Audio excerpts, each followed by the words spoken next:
Hello, good morning. Maulan ngayon yung panahon. Check natin yung greenhouse. Ilang araw na din umuulan dito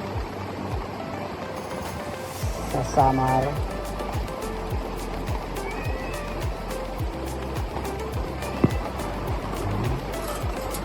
Pasok tayo. Ito yung mga sobrang kukupit.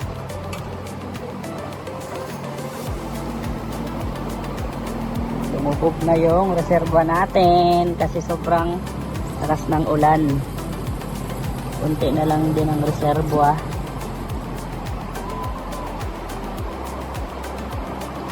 Ito na yung ulmete.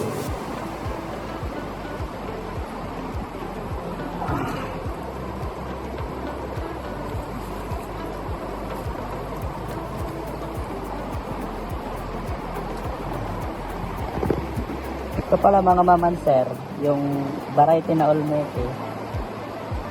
Ito yung para sa akin, mas matibay siya sa kahit anong klase ng panahon.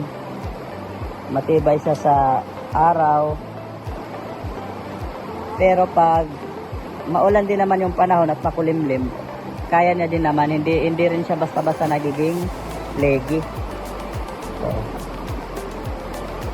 napaka-healthy ng roots niya. Ilang araw na ba to? Ilang days na to? From transplant, ha? Magto 2 weeks pa lang to. Yung harvest nito is starting on February 27. Ito yung kasunod niya. Nasa March. First week naman ng March yung harvest nito.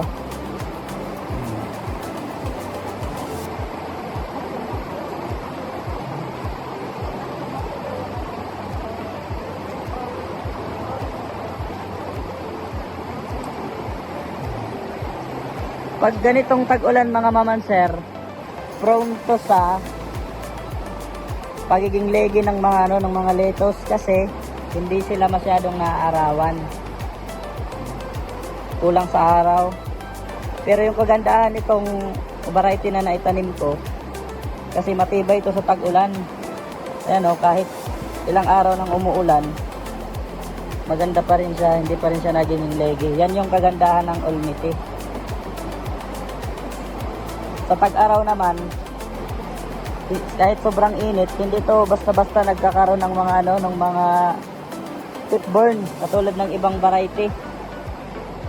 Kaya para sa akin, ito yung pinaka-the best na variety ng lettuce. Tsaka hindi to mapait. Malinamnam yung lasa nito kumpara sa iba. Ito naman yung mga bagong sino. Ano pa lang to, 1 week from sowing. Meron tayo dito yung Estrosa, ito naman yung Proxy.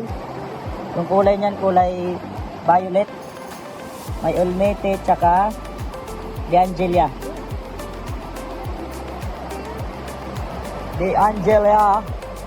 Yan malakas na yung hangin.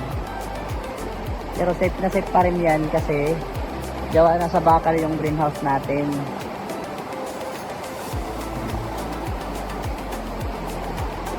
Ito naman for transplant na to mamaya kasi naka-hardening na to 2 days ago. Ayan, maganda din to. Mamaya magsuso ulit ako kasi kasunod nito every 1 week kasi yung namin, yung pagitan ng pagsuso para every week may harvest. Marami kasi naghahanap dito sa lugar namin. Hindi, nagkukulang palagi yung supply. Kasi, kaya nagdagdag kami nito para masupplyan lahat ng mga naghahanap. Saka magdadagdag din tayo dyan ng isa. Saka doon sa likod, pag may budget na. Ito yung reserva natin.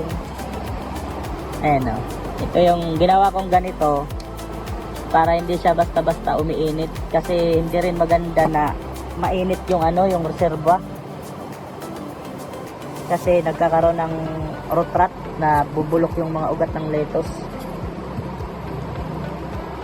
Ayan, kaya hindi yan masyadong mainit. Malamig yan, lalo na itong tubig na to galing yan sa labas, parang na ano dito na tatambak yung tubig na may butas.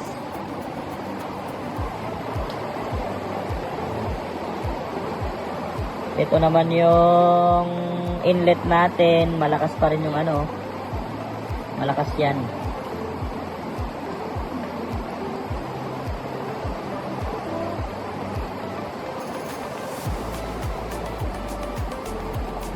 Sinukat ko to, kailangan kasi dito at least 1 liter per minute. Sinukat ko, kaya naman. Yung gamit ko lang pala dito na pump, yung ano, ito yung ano ba yun, maliit lang, ayan o. Mamaya i-type ko na lang yung ano nyan, yung kung anong klase, tapos ilan, ano, gano'ng kalakas yung pump na yan. Pero kaya naman yung mag-supply ng ano 29 na downspout. Ay, 27 para, 27.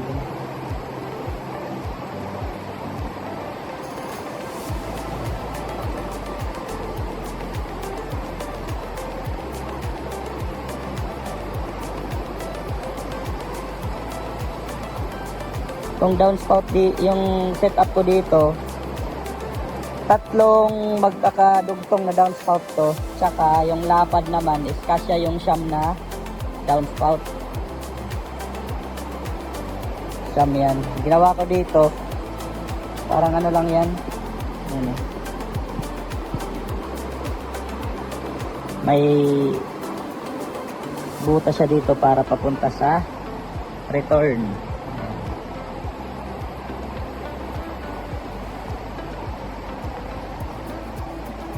Ito, pag naglilinis ako, dito ko pinapalabas yung maduming tubig. Pinapatay ko to, yung linya papunta dun sa return. Para dito, ito, dinudugtungan ko lang to ng hose papalabas. Para hindi mapunta dun sa reservoir natin yung maduming tubig. Ito yung gamit ko dito, ano lang to. Anong size nito ng ano, ng tubo na to? 2 inches pala to. Yan lang update sa greenhouse.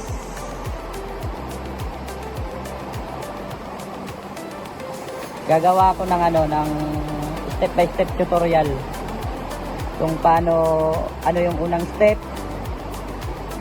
bago kasi to bago maglagay ng punla. May mga steps pa to.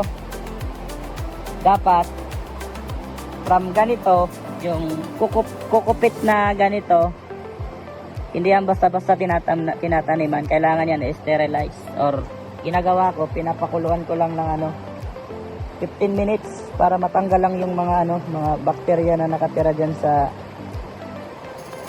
kukupit. Mamaya gagawa ko ng ano, ng step by step kasi sakto linggo magsuso kami. Ito yung magsuso, ayan na.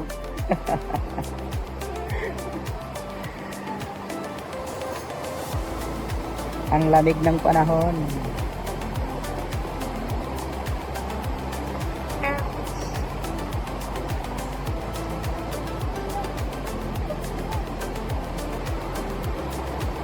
Ayan o, mga healthy yan. 2 weeks pa to. Lalaki pa to ng ano, mga dobling laki pa. Tsaka lalapad yung ano, pabilog to, pabilog yung ulmeti.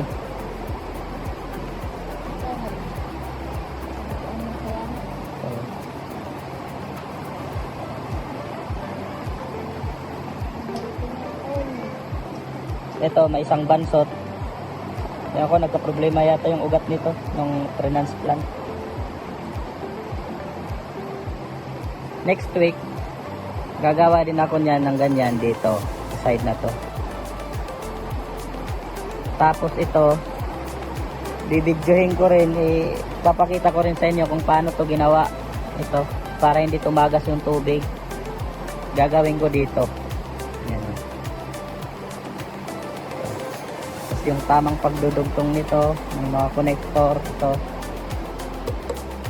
Gagawin ko din yan mamaya. Kaya, i-follow na yung page na Growing Green. Kung gusto mong matutong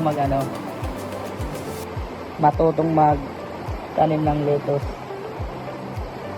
Walang dagat. Yun lang, maraming salamat. Bye-bye.